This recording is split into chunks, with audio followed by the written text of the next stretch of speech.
Hello everyone, मी प्रियंका सकपाळ तुमचं सर्वांचं आपल्या चॅनलमध्ये खूप खूप स्वागत करते आहे. आज आपण जाणून घेणार आहोत धनु राशीसाठी कसं असणार आहे मे 2026. नेहमीप्रमाणे आपण सुरुवात करतोय साई टॅरोने, म्हणजे तुमच्या गुरूंचा तुमच्यासाठी जे काही संदेश आहे या महिन्यासाठी तो आपण जाणून घेणार आहोत. साई सांगू इच्छितात, द पॉवर ऑफ उदी. उदी is all powerful. It's power can not be describe by word. बघा, साई चरित्रामध्ये सुद्धा उदीशी संबंधित अनेक काय म्हणतात कथा आहेत, लोकांचे अनुभव आहेत. तो यावेळेला तुम्हाला वाटलं एखादं काम होत नाही किंवा तब्येत बिघडते किंवा काहीही, तर विश्वास असो वा नसो, तर तुमच्याकडे तुमच्या गुरूंची उदी असेल तर ती तुम्हाला या काळामध्ये उपयोगी पडेल. बऱ्याचदा हे कार्ड ज्यांना येतं ना पर्सनल रिडिंग करताना, त्यांना शिर्डीला जाण्याचे योग येतात. तुमचा काय अनुभव आहे मला नक्की सांगा. बघूया आपण आता एंजल्स ॲडवाईस काय आहे तुमच्यासाठी. एंजल्स काय सांगू इच्छितात. ॲबंडन्स. या मे 2026मध्ये तुमच्या आयुष्यामध्ये सुख संपत्ती नक्कीच येणार आहे, आनंद नक्कीच येणार आहे. आणि तुमच्या मनात ज्या गोष्टी होत्या त्या इन द नियर फ्युचर म्हणजे लवकरच घडणार आहेत. दोन्ही कार्ड्स खूपच छान आणि पॉझिटिव्ह होते. So be ready to receive जे काही अबंडन्स तुम्हाला देव देतोय त्याच्यासाठी. बघूया आपण आता धनुराशीच्या लोकांच्या बाबतीत, रिलेशनशिपच्या बाबतीत काय येतात कार्ड्स. ओके, कसं आहे,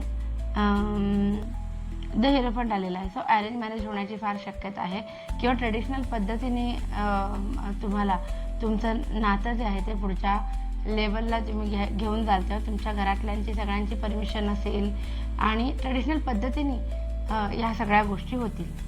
तर काही जणांच्या बाबतीमध्ये मात्र विश्वास ठेवू नका अनेक लोकांवरती, कारण तुमचा विश्वासघात होण्याची शक्यता आहे. बरं, असा विश्वासघात की तो कोणाशी बोलता सुद्धा येणार नाही. काही जणांच्या बाबतीमध्ये मला दिसतंय की खूप इच्छा आहे सगळं सोडून स्वतःसाठी वेळ काढायला जावं, पण तुम्हाला जे आहे ते पास्टसोबत काय म्हणतात, पास्ट विसरून पुढे जाता येत नाही. जबाबदाऱ्या खूप जास्त आहेत आणि स्वतःसाठी वेळ काढता येत नाही असं दिसतंय. बघूया आता फायनान्सच्या बाबतीमध्ये कार्ड्स काय सांगतात. ओके, फायनान्सच्या बाबतीमध्ये चांगले कार्ड्स आलेले आहेत, हील करणारे कार्ड्स आले. सो बरेच दिवसापासून तुमचे जे आर्थिक प्रॉब्लेम्स होते त्यातनं तुम्ही बाहेर पडताना दिसताय. बरेच कन्फ्युजन तुमचे दूर होताना दिसतात. महत्त्वाचा डिसिजन तुम्ही घेणार आहात पैशांच्या संदर्भात. आणि फक्त काही जणांच्या बाबतीत वडिलोपार्जित जी संपत्तीशी संबंधित काही चर्चा चालू असतील तर त्याच्यामध्ये थोडी दिरंगाई होण्याची शक्यता आहे.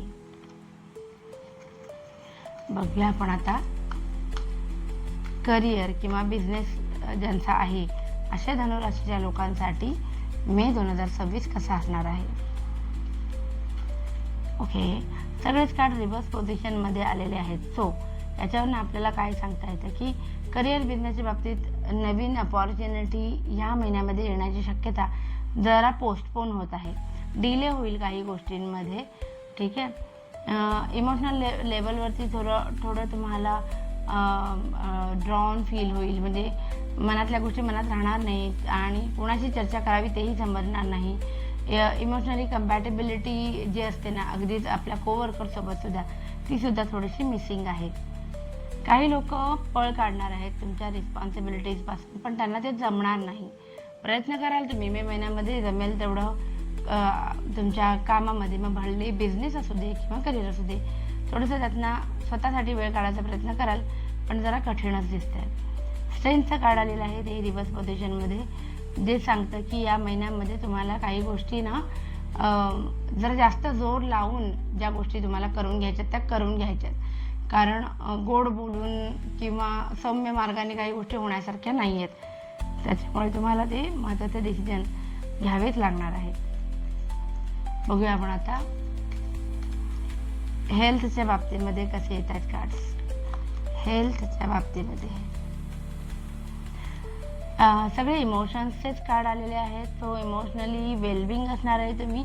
काही मोठा मेजर इश्यू हेल्थच्या बाबतीमध्ये काही दिसत नाही आहे. सो चांगली गोष्ट आहे. बघूया जे स्टुडंट्स आहेत आपले त्यांच्या बाबतीमध्ये कार्ड्स काय सांगतात. स्टुडंट्ससाठी हा महिना कसा असणार आहे. धनुराशीच्या स्टुडंटसाठी आनंदाचा महिना असणार आहे. फॅमिलीसोबत एन्जॉयमेंट करताना तुम्ही मला दिसताय. जो काही तुम्ही अभ्यास केलेला आहे तो तुमच्याकडे पुरेसा आहे. तुम्हाला या महिन्यामध्ये अचानक जरी टेस्ट द्यावा लागला किंवा काही, तर तुमचा अभ्यास जो आहे तो पूर्ण झालेला आहे. अचानक परीक्षा घेतली तरी तुम्ही त्याच्यामध्ये यशस्वी व्हाल. मित्रमैत्रिणी तुमच्याकडे सल्ले मागायला येतील आणि तुम्ही त्यांना थोडंफार का होईना पण तुमच्याकडचं ज्ञान नक्कीच द्याल. बघूया आपण आता ओव्हरऑल एक जनरल रीडिंग काय सांगते धनुराशीच्या लोकांसाठी. General reading. ओके, सगळे कार्ड छान आलेले आहेत. इमोशनल फुलफिलमेंट होताना दिसते मला, मनासारख्या गोष्टी घडतील. द सनचं कार्ड आहे. सो प्रश्नच नाही, तुमच्या सगळ्या जुन्या प्रॉब्लेम्समधून बाहेर पडणार आहात. नवीन काहीतरी सुरू करणार आहेत बरेच जण आणि त्याला युनिव्हर्सचा पूर्णपणे साथ आहे. 2 किंवा 2पेक्षा जास्त अपॉर्च्युनिटी देतील किंवा 2 किंवा 2पेक्षा जास्त पद्धतीनं तुमच्याकडे पैसे येण्याचे मार्ग मोकळे होणार आहेत. पैसा पायाचे लोळण पण सुद्धा घालेल, पण तुमचं मन जे आहे ते स्वतःसाठी वेळ काढण्याकडे जास्त गुंतलेलं असेल. सो छान होतं. असं होतं आपलं धनु म्हणजे सॅजिटेरियससाठी कसं असणार मे 2026.